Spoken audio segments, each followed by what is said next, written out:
Welcome to the channel maths concept academy. मेरा नाम रवि। तो ये हमारा डेली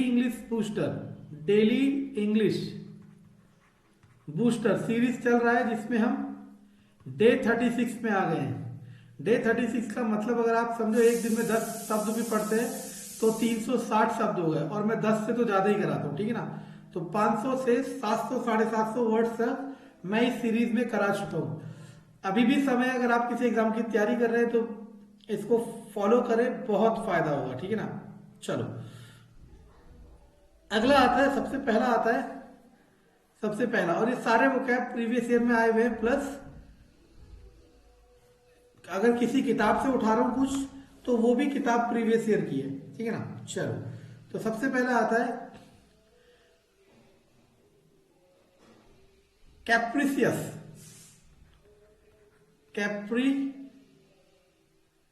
कैप्रिसियस इसका मतलब होता है सन की तो समझते हो ना। तो इसके मुझे आपने 3 सिनोनिम और बताने, ठीक। सेकंड आता है कैलो। कैलो का होता है अनुभवहीन, अनुभवहीन।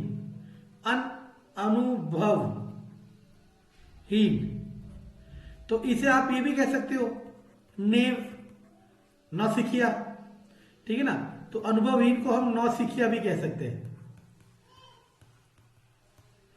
तो आपको अनुभवहीन, नौसिखिया के 3 सिनोनिम बताने हैं और इसका एंटोनिम बताना है कि क्या होगा, और उसके 3 सिनोनिम बताने हैं। इस तरीके से अगर करोगे तो बहुत आसान रहेगा और बहुत इंटरेस्टिंग रहेगा, ठीक है ना। चलो अगला सेकंड वर्ड आता है थर्ड वर्ड डिस्कॉर्ड। डिस्कॉर्ड का मतलब होता है लैक ऑफ एग्रीमेंट,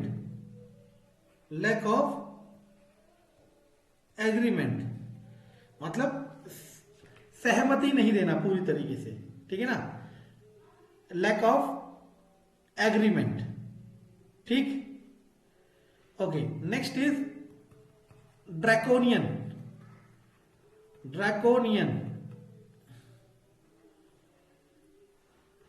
इसका मतलब होता है एक्सट्रीमली सीवियर,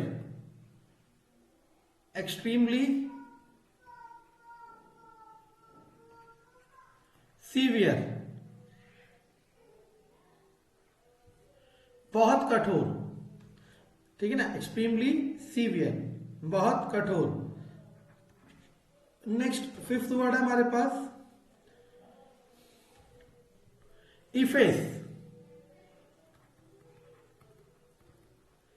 इफेस का मतलब होता है वाइप आउट, मिटा देना।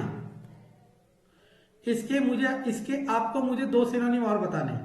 ये सब आपको याद रखना है, कॉपी में लिखना है, चाहे वीडियो बार बार देखनी है, जैसे भी आप करोगे, लेकिन ये सारे आपको करने हैं अगर आपको वोकैब स्ट्रॉन्ग करनी है तो, ठीक है ना। यहां से नहीं करोगे, किसी और से करोगे जरूर, ठीक। बिना वोकैब करे एग्जाम क्वालिफाई नहीं होगा। Okay, next is embellish. EMBELLISH, embellish का मतलब होता है टू डेकोरेट, सुशोभित करना, कह सकते हो टू डेकोरेट,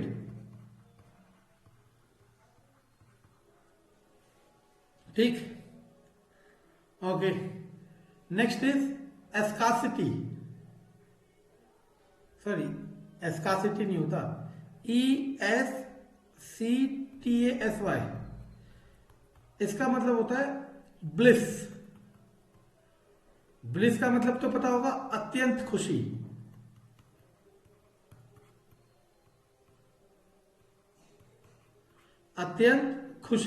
देखो क्या लिखा, सुशी लिख दिया, खुशी, अत्यंत खुशी, ठीक। ओके, नेक्स्ट ये सारे वर्ड काम के हैं, और सिनोनिम्स और जो भी मैं कह रहा हूं वो सब आपको खुद से भी करना है और मेरे कहने पे भी करना है, ठीक है ना। ओके, अगला होता है एम्यूलेट।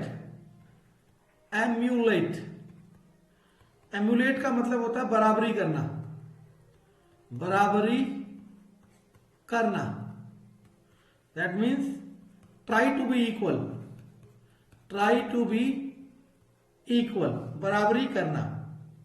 नेक्स्ट फेनेटिक, फेनेटिक का मतलब होता है, अच्छा फेनेटिक का मतलब होता है कट्टर। अच्छा एक और कट्टर होता है जिसे बायगॉट कहते हैं। ऐसे करना है कि आपको छप जाए शब्द कट्टर, ठीक है ना। दोनों कट्टर में कुछ डिफरेंस होता है क्या? मुझे तो पता है, ठीक है ना। दोनों कट्टर में कोई डिफरेंस होता है क्या? देखते हैं, आप लोगों से पूछते हैं, ठीक है ना। तो दोनों कट्टर में कोई डिफरेंस होता है क्या, ये आपको मुझे कमेंट पे बताना। और जिसको नहीं पता वो कमेंट में जो बताएगा उसके आंसर पढ़ने, वरना को अगर कोई भी नहीं बताएगा तो फिर तो हम ही, ठीक है ना। ओके,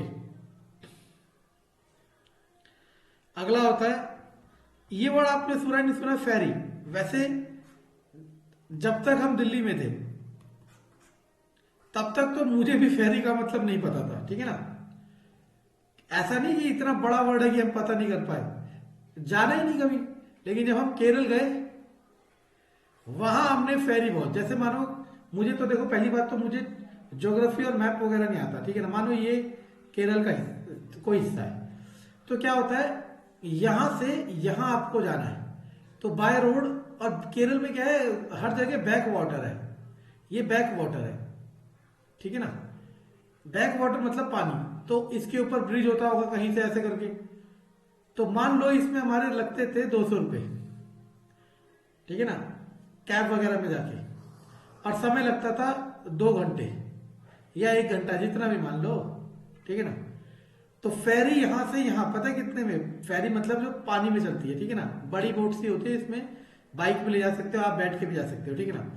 तो वो पता है कितने रुपए लेती थी, 4 रुपए। पता है, हैरानी होगी आपको, 4 रुपए, और कितना समय, 10 मिनट हार्डली, ठीक है ना। और ये जो सागरमाला प्रोजेक्ट चल रहा है ना, पढ़ के देखना जीएस में, सागरमाला प्रोजेक्ट, ठीक है ना। चलो, तो ये बहुत अच्छी चीज है, ठीक है ना, यही सब आपको सीखनी है, ठीक है ना। तो फेरी का मतलब होता है, अब मैंने बता दिया फेरी का मतलब, मुझे बाद में पता चला लेकिन बहुतों को पता होगा, नदी को पार कराना, ठीक है ना। गुड्स मतलब आप समझ आ गए ना, फेरी मतलब, ठीक है ना। वाटरवेज बहुत इफेक्टिव है अगर इसका इस्तेमाल करा जाए, और गवर्नमेंट इस पे लगी हुई है। अब मैं ये नहीं कह रहा कि वो करेगी नहीं करेगी, लेकिन उन्होंने ये इशू बहुत हाईलाइट कर रखा है, ठीक है ना। नेक्स्ट आता है गिगनेटिक। गिगनेटिक मतलब होता है ह्यूज, दैट इज विशाल, ठीक है ना। ओके, नेक्स्ट आता है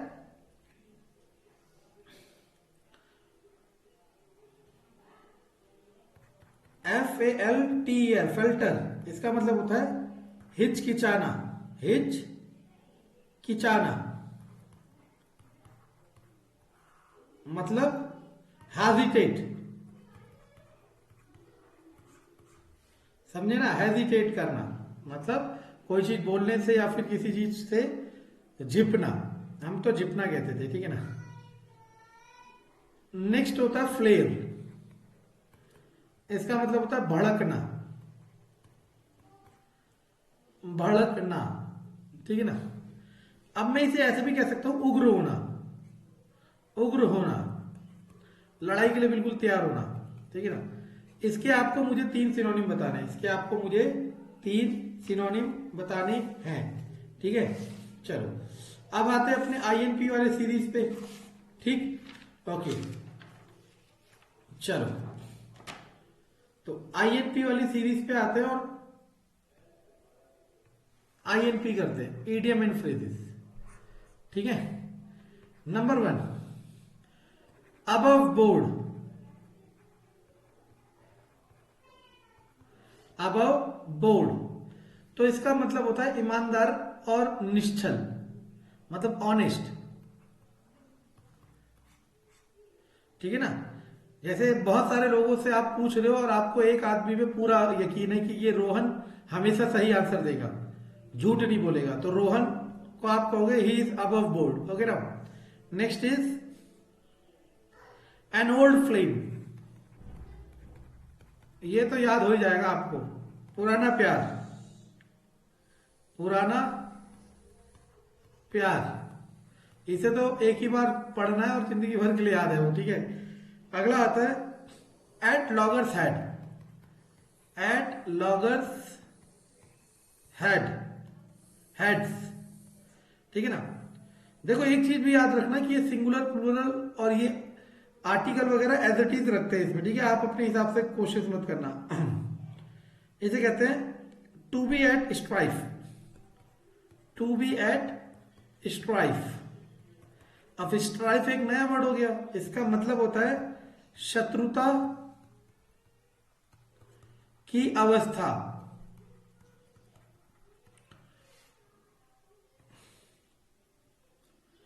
अगला होता है एज्यूम, एज्यूम एयर्स, मतलब होता है बड़प्पन दिखाना, बड़प्पन दिखाना, ठीक है। एज्यूम से एयर मतलब बड़प्पन दिखाना। And I wash, I wash का मतलब होता है दिखावा, दिखावा, ठीक है ना। जो होता कुछ है और दिखाता कुछ है, that is called an I wash, ठीक है ना। इसी से आई वॉश जैसा एक वर्ड आता है इम्पोस्टर, पता है ना, छलावा, छलावा करने वाला, ठीक है ना। चलो, तो डे 36 है ये, ऐसे ही हम बढ़ते जाएंगे और आपको बहुत मदद मिलेगी अगर आप इसको देखते हैं और बार बार प्रैक्टिस करते हैं।